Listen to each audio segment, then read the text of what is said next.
जय गुरु जी, शुक्राना गुरु जी का। मैं आपसे एक बहुत अच्छी ब्लेसिंग शेयर करना चाहूँगा बाबा अमरनाथ की। जब यात्रा पे कावड़िए जाते हैं तो माता पार्वती उनको ये कहती है कि प्रभु आपके तो इतने सारे भगत हैं और दुनिया तो आपको पूजती है।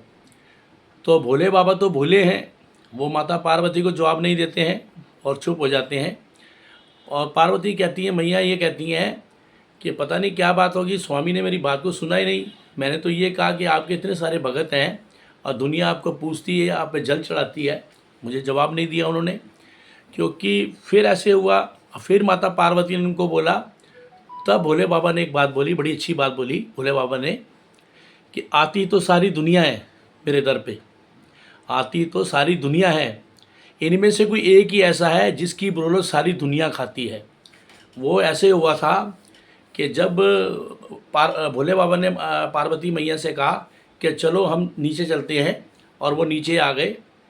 और एक भोले बाबा जो है, एक जो गटर होता है कीचड़ वाला, उसमें भोले बाबा जो है चले जाते हैं, गिर जाते हैं। और माता पार्वती जो है ऊपर रहती हैं, और वो जो कावड़िए वहाँ से आ रहे हैं, जा रहे हैं, और वो कावड़ियों को माता कहती है कि मेरे स्वामी को आप निकाल दीजिए। तो सबके अंदर में एक घृणा थी। माता पार्वती का जवाब उनको देना था, भोले बाबा ने वो बताना था कि ऐसा क्यों, ये क्यों ऐसी दुनिया है, दुनिया में ऐसा होता है। तो ये हुआ ये था कि जब माता पार्वती ने उनको बोला कि भाई आप मेरे स्वामी को निकाल दो, तो लोग कहते थे भाई नहीं नहीं नहीं, इतना गंदा, इतनी बदबू मार रहा है, हम इसको कैसे निकालेंगे। तो वो आगे चला जाता है कावड़िया। ऐसे करते करते काफ़ी कावड़िया आते हैं जाते हैं, आते हैं जाते हैं। बट एक कावड़िया ऐसा आता है जो बोले, और कई कावड़िया तो ऐसे भी आते हैं जो बहुत बदतमीजी भी करते हैं माता पार्वती से। और ये साखी हमें कुछ सिखाती है कि भगवान भगवान क्या कहते हैं, भगवान कैसे इम्तिहान लेते हैं और कैसे ब्लेस करते हैं सबको।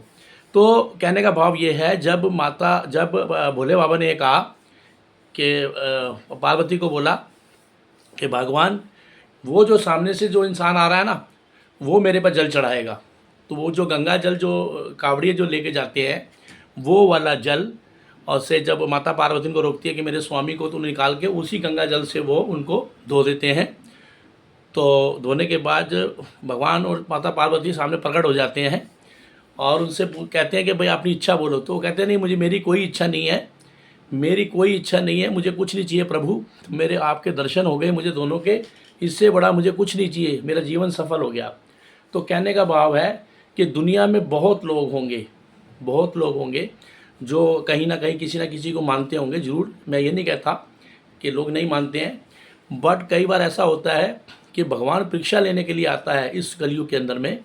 तो कहने का तात्पर्य ये था कि कोई बिरला ही होता है जिसकी वजह से ये सारी दुनिया चलती है, कायनात चलती है।